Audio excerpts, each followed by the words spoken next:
세상에 화평을 주러 온 줄로 생각하지 말라. 화평이 아니여 검을 주러 왔다. 내가 온 것은 사람이 그 아버지와 딸을 어머니와 며느리가 시어머니와 불화하게 하려 하니 사람의 원수가 자기 집안 식구이라. 아버지나 어머니를 나보다 더 사랑하는 자는 내게 합당하지 아니하고 아들이나 딸을 나보다 더 사랑하는 자도 내게 합당하지 아니하며 또 자기 십자가를 지고 나를 따르지 않는 자도 내게 합당하지 아니하니라. 자기 목숨을 얻는 자는 잃을 것이요 나를 위하여 자기 목숨을 잃는 자는 얻으리라. 아멘. 날이 좀 더워졌습니다. 건강히 유의하시고 하나님께서 간섭하시는 은혜가 여러분 삶 속에 가정에 사업에 직장에 충만해지기를 축원합니다. 주님께서는 우리에게 말씀하시기를 자기 십자가를 지고 나를 따르라 하셨습니다. 자기 십자가를 지고. 여러분, 이 자기 십자가에 대한 기준은 자기가 세우는 게 아니에요. 내 십자가는 이거다. 내 십자가는 이거다. 위에서 자기가 세우는 게 자기 십자가가 아닙니다. 주님께서 사명으로 주신 게 내 십자가죠. 근데 그 사명을 온전히 감당하지 않으면 내 십자가를 외면하는 겁니다. 여러분, 사명 없는 사람은 아무도 없다고 했어요. 누구든 다 사명이 있다고 했습니다. 그래서 사명을 어떤 환경에 의해서 거절하거나 아니면 내 자신의 나태함으로 인해서 이 사명을 미루거나 아니면 이 사명 자체를 자꾸 외면하려고 하는 내 속사람과 영적인 싸움에서 이 사명을 자꾸만 우리가 제2, 제3순위로 밀려나게 한다면 하나님 우리에게 결코 기뻐하지 않으시는 이유로 우리와 관계할 수밖에 없는 거죠. 왜? 하나님은 우리와 관계하실 때 이 사명과 늘 관계하세요. 사명. 일방적으로 관계하시지만 사명이 있는 자에게 더 크게 관계하심을 저는 믿습니다. 그래서 여러분들이 이 사명을 어떻게 이해하고 이 사명을 어떻게 살아가야 될 것인지에 대해서는 분명한 여러분들이 어떤 그 주관적인 견해가 아닌 객관적인 견해를 하셔야 돼요. 하나님이 주신 일이다라고 하는 이 객관적인 견해, 이것이 주관적인 견해로 발전이 되어야 되는 거죠. 그래서 여러분들 사명이 없이 내 현실만 늘 바라보고 늘 그렇게 살아간다면 하나님께서는 그 현실 자체만을 즐기기를 놔두세요. 여러분, 그게 얼마나 큰 저주인지 아십니까? 현실 자체만을 즐기기를 원하는 하나님의 어떤 간섭하지 않으신, 침묵하신, 여러분, 이것은 우리가 정말 경계해야 될 내 속에 가장 큰 적이기도 합니다. 그래서 예수님은 자기 십자가를 지고 나를 따르라 말씀하셨어요. 여러분들이 각자의 십자가를 온전히 질 수 있는 하나님의 사람이 된다면 이 교회는 그 누구보다도 큰 교회가 될 수 있어요. 그러나 여러분들이 갖고 있는 자기 십자가의 사명을 외면한다면 이 교회는 그냥 이제 껍질밖에 없는 그런 교회가 될 수밖에 없습니다. 엘리자베스 프라이라는 여성이 있었습니다. 아버지가 은행가로서 굉장히 부자였습니다. 성경 공부를 하던 중에 이 엘리자베스 프라이라는 이 여자는 사회적인 책임에 대해서 아주 큰 비중을 받고 이 도전을 받고 근교에 있는 이 뉴게이트 감옥을 방문하게 됩니다. 그리고 거기서 비인간적이고 비위생적인 모습을 보고 이 엘리자베스 프라이는 아주 큰 충격을 받게 됩니다. 그녀는 목음운동을 펼치기 시작합니다. 점점 사역이 커지자 1821년에 영국 여죄수 초개선 협회라는 이 조직을 세우고 어두운 감옥에 대한 개혁을 시작했습니다. 이것이 바로 자기 십자가입니다. 예수님께서는 자기 십자가를 몸소 지셨습니다. 여러분, 매일 기도하셨습니다. 기도의 줄을 결코 놓지 않으셨습니다. 어떠한 일이 생겼어도 중간에 포기하지 않고 끝까지 가셨어요. 여러분, 이것이 바로 자기 십자가를 지는 방법입니다. 일관성 있게 우리가 살아야 되는 거예요. 하나님이 주신 은혜를 우리가 알았더라면 알고 있었으면 그 하나님의 은혜를 알고 있는 그 마음으로 그냥 살아가는 거예요. 중간에 내 환경이 달라지고 중환경이 내가 좀 어렵고 곤란한 처에 처할지라도 내 삶은 그냥 주님이 채워주신 그 은혜로 살아가야 하는 거예요. 그렇다면 어떻게 해야 십자가를 잘 질 수 있을까? 내게 맡겨주신 이 십자가를 어떻게 하면 잘 질 수 있을까? 이왕칠 십자가라면. 십자가가 없다면 몰라도요, 우리에게 자기가 질 십자가가 전부 다 있다면 이걸 어떻게 고난스럽게 힘들게 눈물 뿌리며 어렵게 이렇게 지고 가는 게 아니고요, 어떻게 잘 질 수 있을 것인가를 우리가 알 수 있을 거예요. 첫 번째로 십자가가 뭔지 그 의미를 알아야 돼요. 우리가 십자가가 뭔지 그 의미를 모르기 때문에 십자가를 잘 질 수가 없게 되는 거예요. 35절 말씀에 내가 온 것은 사람이 그 아비와 딸이 아내와 며느리가 시어머니와 돌아가게 하려 함이니. 여러분 좀 말이 굉장히 좀 동의하기 어려운 말이죠. 동의하기 어려워요.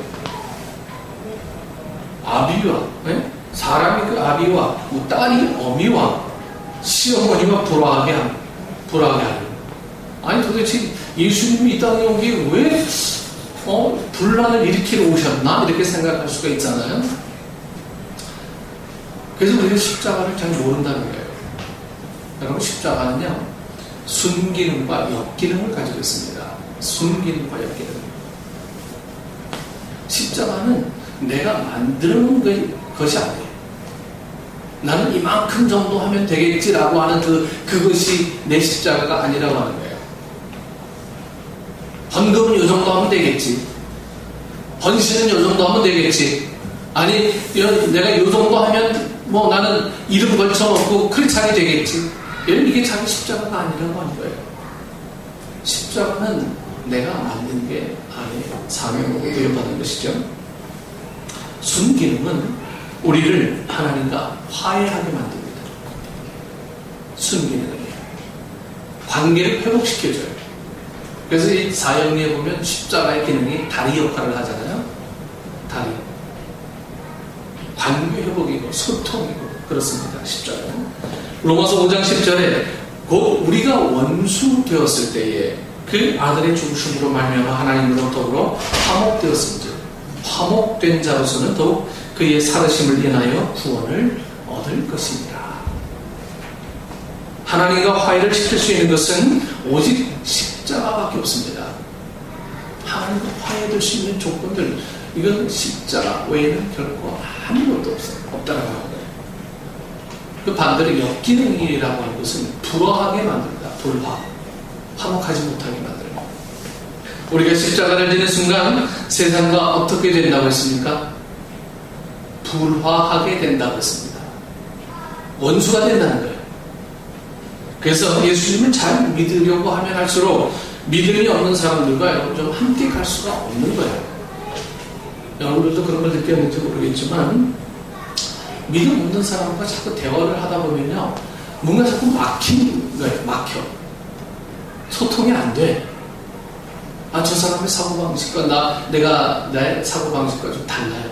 물론 사업에 관한 일에 관해서는 큰 다른 거 없겠지만 일반 생활에서의 어떤 대화, 그런 대화 속에서는요, 막혀요. 대화가 안 돼요. 그 전에 가고 싶지도 않고 피하고 싶고요. 자꾸 그렇게 됩니다.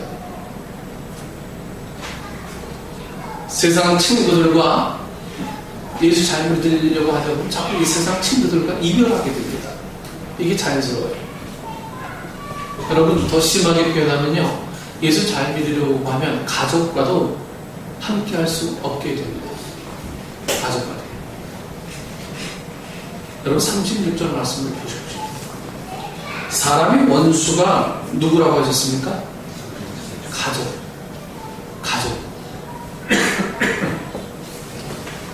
가족이라고 했어요. 이게 무슨 말씀입니까? 신앙생활을 잘 하려고 하는데 가족이 따라주지 않으면 어떻다는 거예요? 내가 좀 잘해보려고 하는데 안 따라줘. 당신 뜻대로만 할 수 없어. 나 내 뜻대로 좀 해줘야 돼. 좀 잘 믿어보려고 하는데 안 따라주면 이 가족이 그냥 막 가족이 원수가 되는 거예요. 불편해. 같이 살아도 이 가정을 유지시키기 위해서 살 뿐이지 정말 여기서 하나님의 어떤 화목한 삶을 유지할 수 있는 그 일을 결코 발견할 수가 없게 됩니다. 그러면 그게 곧 원수가 되는 거예요. 가족이. 마음이 불편하고 근심이 원수가 되는 거예요. 저도 토요일을 잘 살려고 합니다. 제 아내가 토요일날 한번 대판 싸운 일이 있어요. 그런 일이 가끔 목회하다 보면 있잖아요. 네. 그럼 주일날이 온통 지옥인 거예요. 아무것도 안 돼요. 걸릴 문제가 있습니다. 답답한 문제가 있습니다. 왜 내 뜻을 알아주지 않을까? 왜 내 뜻을 순종하지 않을까?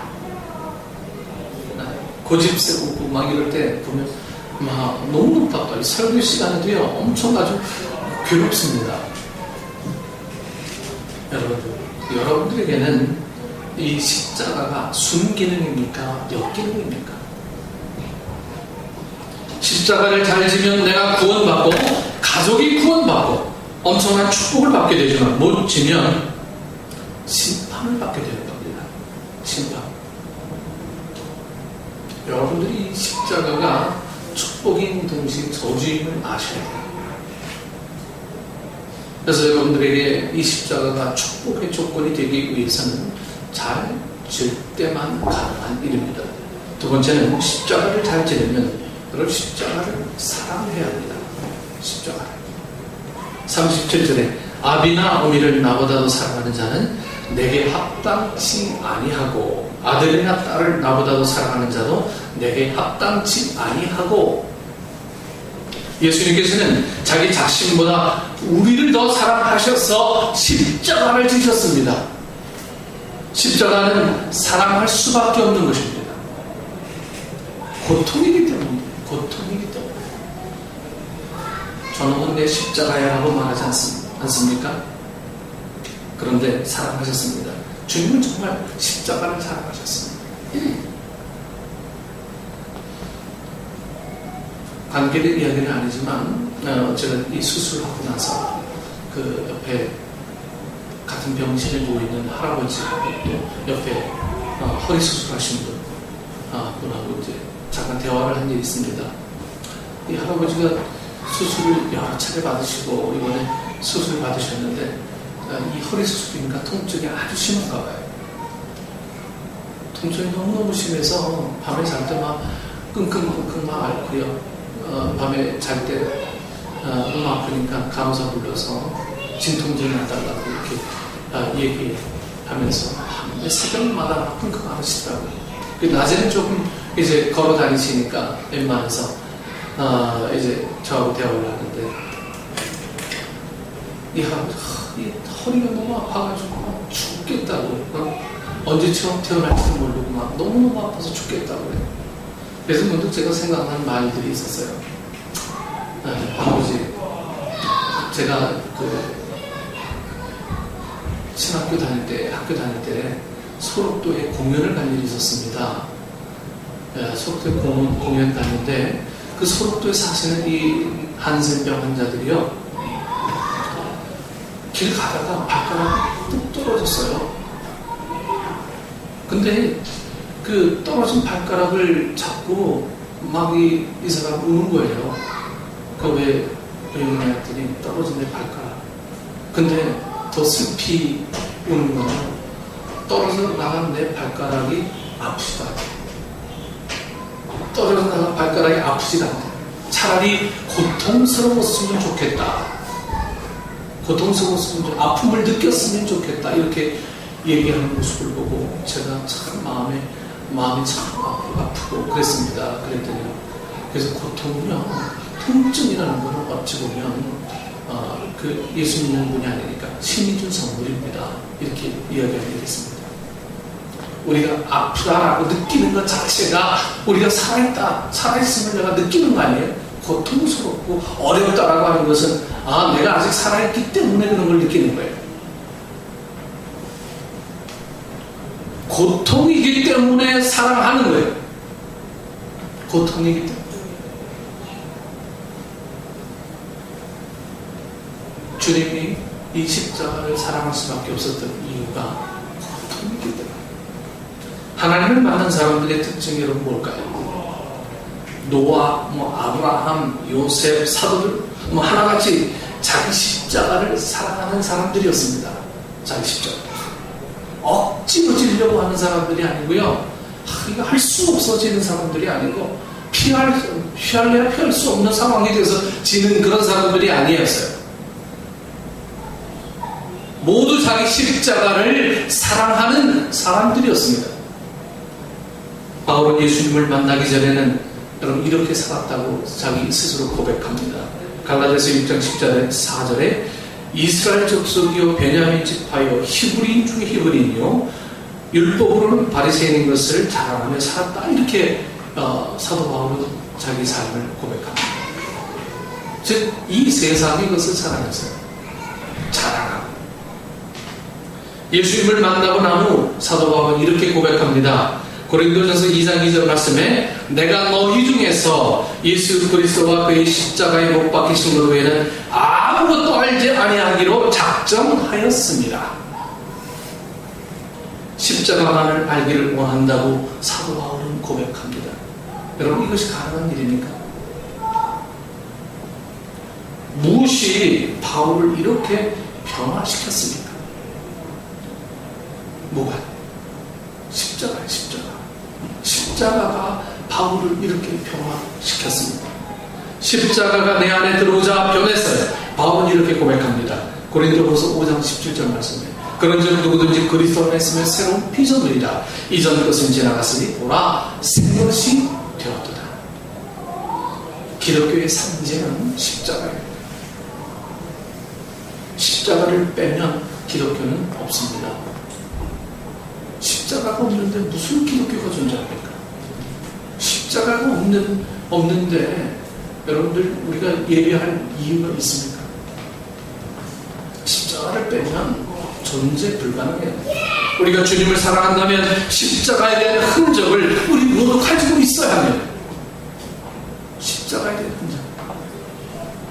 함께 고난받지 않고 함께 우리가 살려고 하지 않고 함께 서로 공유하려고 하는 그런 마음이 우리에게 없다면 그것이 우리의 십자가라면 감사하고 져야 되는데 우리에게 이게 없다면 우리는 십자가를 지는 사람이 아닐 것입니다. 세 번째는 십자가는 사명이라는 것을 우리가 알아야 합니다. 사명. 38절에 또 자기 십자가를 지고 나를 쫓지 자도 내게 합당치 아니하니라. 예수님께서는 제자들에게만 십자가를 지라고 하시지 않았습니다. 누구든지 자기 십자가를 지라고 하셨어요. 누구든지. 자기 십자가를 지지 않는 자는 합당치 않다고 했습니다. 합당치 않다는 뜻은 뭡니까? 자격이 없다. 이런 뜻이 아닙니까? 자격이 없다. 여러분, 자격이 있습니까? 없습니까? 어느 정도 해야 자격이 있는 것일까요? 본문의 말씀을 빌어 말한다면 부모와 자식보다 주님을 더 사랑해야 합니다. 욕을 먹어도 신앙생활을 계속 해야 합니다. 고난과 어려움이 와도 주님을 따라가야 합니다. 자격 있는 사람은 남을 못 박지 않습니다. 자신을 못 박아요. 남 탓하지 않고 내가 좀 그렇구나. 그러니 여러분 얼마나 고통스럽겠습니까? 그래서 십자가는 고통인 거예요. 나를 포기하고 산다는 것을 그것은 결국 쉬운 게 아닙니다. 나를 포기한다. 여러분 어렵잖아요. 십자가를 진다는 것은 내가 죽는 것이고 내가 부인되는 것이고 내가 없어지는 거예요. 근데 이거를 잘 지내. 참 어렵죠? 근데 그게 사명이라고 합니다. 내가 없어질 때 사명을 감당하게 되는 게 내가 없어질 때. 근데 결국은 신앙생활 모두가요, 결국 내 안에 쌓아요. 내가 마음을 확 내려놓고 하면 다른 모든 것들이 다 그렇게 내려져 보여요. 전에는 용납하지 못하던 것들도, 아유, 내가 열정이 없고, 내가 뭐 그냥 시들시들하고, 내가 타협주의적이 돼버리고 하면, 다른 주변의 모든 일어나는 일들을 다 그냥 다 용납해버려요. 죄라는 게 바로 이런 겁니다. 죄라는 게. 자신만 용납되어지는 게 아니고, 자신만 그냥 내려놓는 게 아니고, 주변의 모든 상황들까지도 다 그냥 포기하게 만들고, 그렇게 되는 거예요. 저는 언제 말씀드렸지만, 나야가라에서 이제 외줄 타는 이 블로딘이라는 사람들을 한번 말씀드린 적이 있는데, 거기 나야가라 줄을 걸어놓고요, 거기 외줄 타고 건너갑니다. 그럼 나야가라가요, 이 폭포가 물이 떨어지면 그 떨어지는 물의 어떤 바람이 영향이 위로 막 올라가거든요. 네. 이 나야가라는 뜻이 원래 천둥의 소리라고 하는 인디언 말이라고 합니다. 나야가라. 인디언들이 어디서 막 천둥 소리 같은 소리가 막 들려서 가보니까 거기가 폭포야. 그게 나야가라. 그래서 나야가라라는 이름을 지었다고 합니다. 거기 줄을 걸고 서커스 하는 사람이 외줄을 타고 건너갑니다. 그 사람은 막 박수쳐. 어떻게 저렇게 할 수 있을까? 그 사람들에게 물었습니다. 오늘도 여기를 내가 이제 건너가리라고 믿습니까? 그랬더니 다 믿는데요. 그 사람이 걸어갔다 왔습니다. 박수 막 칩니다. 그렇다면 이번엔 내가 사람 다 거기 보는 사람 중에 한 사람 내가 등에 업고 건너갔다 올 수 있겠습니까? 라고 했더니 나서는 사람은 한 사람도 없다. 다 남이 일일 때는 다 용납이 되고 다 믿는 것처럼 보였지만 그 안에 내가 얹혀졌을 때 또 다른 일로 받아들이는 거예요. 이건 십자가가 아니죠. 사명도 아니고요. 사명이라는 것은 그 고통 속에, 그 어려움 속에 내가 함께 빠져 들어가서 녹아드는 거예요. 이게 사명입니다. 입으로만 하는 게 사명이 아니고요, 머리로만 하는 게 사명이 아니고 그곳에 빠져 들어가는 거예요. 어려움이 있어, 힘이 들어도 내 순간 처한 상황들이 용납이 안 돼도 그곳에 빠져 들어가는 거예요. 그것이 사명입니다. 사람은 누구에게나 자기 십자가가 있습니다.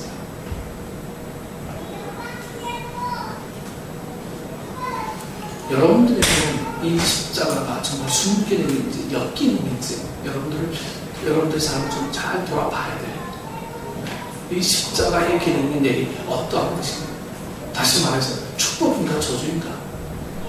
인생은 선택의 기로에 늘 우리 살아가게 되어 있습니다.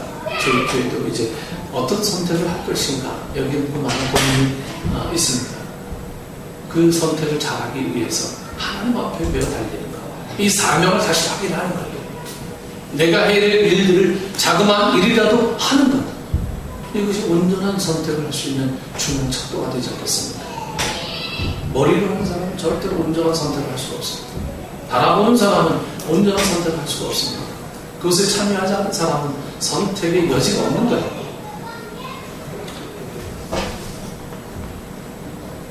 사람은 누구나 자기 십자가가 있어요.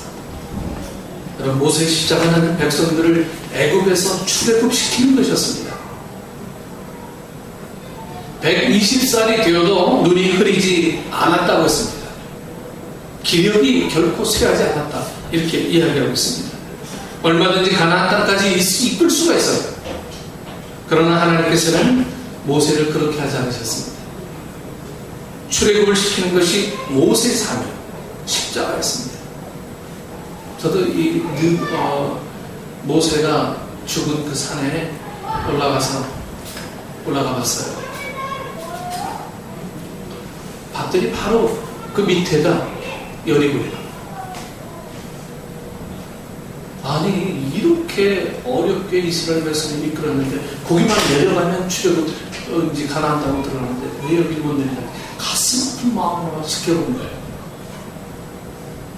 여러분 모세의 사명은 거기까지. 그게 모세의 십자가였습니다. 모세의 뒤를 이어 리더가 된 이 여호수아의 십자가는 백성들을 가나안 땅으로 인도하는 것이었습니다. 백성들. 바울 사도의 십자가는 로마까지 가서 복음을 증거하는 것이었습니다. 사람은 저마다 사명이 있습니다. 저와 여러분에게도 사명이 있습니다. 네? 사명을 감당할 것인지 안 할 것인지는 본인이 선택해야 합니다. 이 사명을 감당하려면 여러분 십자가를 져야 돼요. 십자가를 안 지면 무슨 사명을 감당합니까? 내 자존심, 내 성질, 내 근성 여러분 다 내려놔야 합니다. 예수님만 바라봐야 해요. 그러면 되는 겁니다. 예수님 바라보고 내 모든 것들을 좀 내려놓고 포기하고 하게 될 때 내 사명은 바로 하나님으로부터 인정받게 되고 인류가 밝혀지게 된다라고 하는 거예요.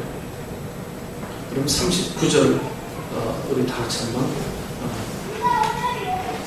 39절 말씀을 우리 다 같이 한번 읽고 마치겠습니다. 다 같이 똑같습니다. 자기 목숨을 얻는 자는 잃을 것이고 나를 위하여 자기 목숨을 잃는 자는 얻으리라. 여러분 이것 하나 그냥 지나가는 말씀으로 은혜되는 말씀으로 도전받는 말씀으로 듣지 마십시오. 이것이 여러분들에게 생명의 말씀들이 되기를 축원합니다.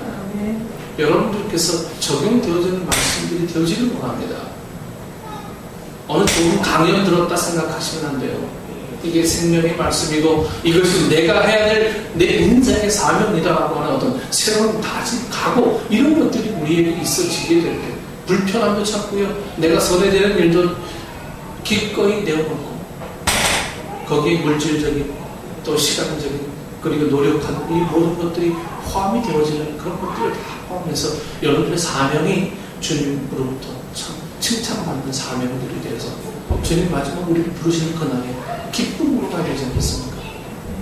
머리로 하는 것은 정말 안 됩니다. 머리로 하는 거 하나님 앞에 잠깨 부리지 말고 솔직하게 내 삶을 그냥 내어놓는 이런 마음이 되어질 때 주님께서 우리를 십자가를 온전히 지는 하나님의 사람으로 우리를 축복의 길로 인도하실 것을 믿고 여러분 그렇게 살아가는 우리 식구의 식구들 되기를 축원합니다. 기도하겠습니다. 참 좋으신 하나님 은혜를 감사합니다. 십자가가 나와 관계가 있었는데 우리는 없는 것처럼 살고 있지는 않습니까? 예수님의 부활이 나와 관계가 있는데 예수님의 부활이 나와 관계가 없는 것처럼 살고 있지는 않습니까? 하나님이 우리 교회를 맡겨주셨는데 우리 교회와 관계없는 것처럼 살고 있는 것은 아닙니까? 아버지 하나님 우리에게 그 많은 복을 주셨고 그 많은 능력을 주셨고 그 많은 하나님의 사랑을 주셨는데 우리가 주님과 가까이 하지 못하는 조건들이 우리에게 있다면 그것이 우리에게 복이 있는 것인지 다시 한번 돌아보게 하여 주옵소서. 아버지 하나님 내게 주신 그 사랑을 인하여 늘 주님을 기뻐하시는 저희들에게 하시고 물질을 주신 분이 하나님이시라면 거둬가신 분도 하나님이시라는 것을 분명히 알게 하여 주옵소서. 하나님 오늘 저희들이 주님 앞에 예배합니다. 이 예배가 상한 것을 드리는 유대 백성들의 어리석음이 되지 않게 하시고 온전한 것을 드려 진정 주님 기뻐하는 첫번 것을 드려 주님 앞에 온전한 기쁨이 되어질 수 있는 저희들 되어지게 하여 주옵소서. 예수님의 이름으로 기도드립니다이다. 아멘. 교회에서 식전합니다. 주보 뒷면 참조하시기 바랍니다.